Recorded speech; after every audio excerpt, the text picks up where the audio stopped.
With only the driver's side front axle locked to the drive line rotating the front differential, something interesting happened.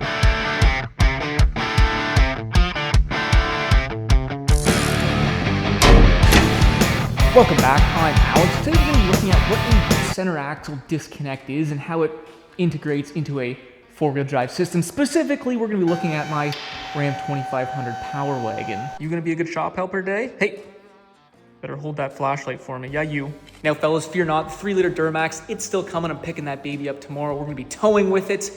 And, well, we are almost at 100,000 subscribers. So if you like stuff like this, please consider subscribing. Helps me out, helps the channel out. Appreciate the support. A couple weeks ago, we talked all about manual hub lockers, what they do, how they work. But nowadays, most trucks don't come with manual hub lockers. The hubs are usually always locked to the front axle. We saw on a truck like my old Ram 1500 where the hubs are permanently locked to the front axle that even in two-wheel drive, the front drive line is always spinning. And the only thing that's really disconnected is the transfer case. And there are pros and cons to having manual hub lockers or hubs that are fully locked, which I might get into in a second. But the third configuration is what this truck utilizes, a center axle disconnect. Like my Ram 1500, this Ram 2500 also has hubs that are fully locked. We don't have manual hubs. And so when we spin this wheel, you can see that our front axle, that front U-joint, is always going to spin no matter what, even if this truck isn't two-wheel drive, which it is right now. And like our Ram 1500, when these wheels are spinning the front axle, you would expect that front drive shaft to also spin, but it doesn't. We can even spin the driver's side. That front axle does not spin. So why is that? The answer lies under copious amounts of undercoating. This is called a center axle disconnect. Essentially what we have here is this right side axle is split into two pieces. We have our outer axle and our inner axle. And with the center axle disconnect discontinued or disconnected right now, pardon me, when we spin the wheel, we can see this outer portion of that axle spinning. We see our U-joint spinning, but the inner portion of that axle is not going to be spinning this differential, and that is why our drive shaft does not spin with these front wheels. Now inside the center axle disconnect, there's usually a sliding dog collar. So when we put the truck in four-wheel drive, that collar slides over and then essentially makes this whole axle a solid single axle, and therefore when power comes in through the differential, it'll come through our axle, through both pieces of our axles because they're connected now, and it'll spin that wheel. But at the moment right now, like I mentioned, that sliding collar is not connecting these two pieces of the axles. So the axle is essentially just cut in half. So having a center axle disconnect is sort of like a hybrid system between our fully locked hubs like on our Ram 1500 and having the ability to fully disconnect our hubs like on my F350. So in essence, we have one axle that is always locked to the front drive line. This axle right here, it is always hooked up to that differential and it is always going to spin that front differential. With only the driver's side front axle locked to the drive line rotating the front differential, something interesting happens. You can see that the crown gear as well as the differential carrier are actually not spinning. The spider gears are only spinning. Critically, the pinion at the back, if you guys can see that, is also not spinning, resulting in the front drive shaft remaining stationary.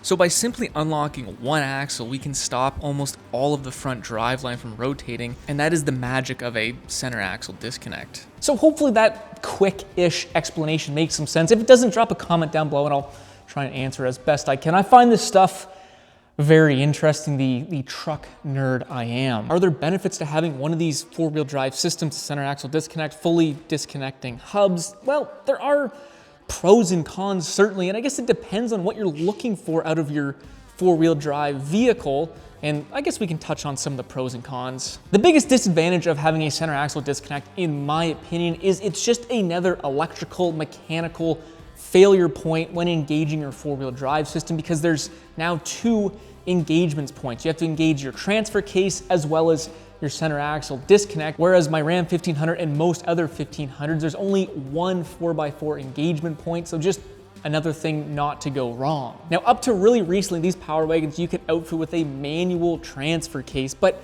what I find interesting is that manual transfer case still came with an electronic center axle disconnect. So even though the transfer case was completely manual, you were still relying on some electrical input to fully lock in this axle here. And if your center axle disconnect does poop out on you, you will actually still have some power to your front driveline. This wheel will still get power, but the passenger wheel will not. So you'll essentially have a 3x4 if the center axle disconnect fails. Another disadvantage is that some of your front driveline will always be spinning, like the spider gears in your front differential, your U-joints. These things will always be spinning, so it could put some additional wear on these components when you're not actually in four-wheel drive.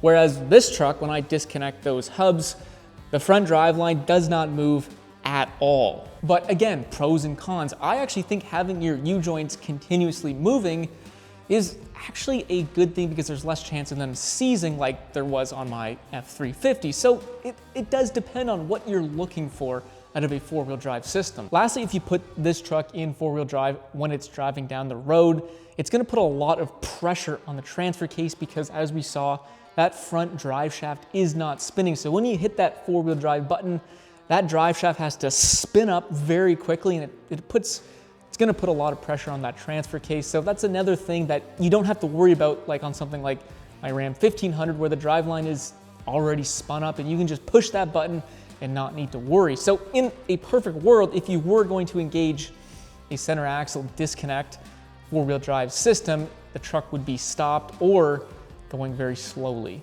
The benefits are a lot like manual hub lockers. You're gonna have less front componentry spinning, which is gonna limit wear.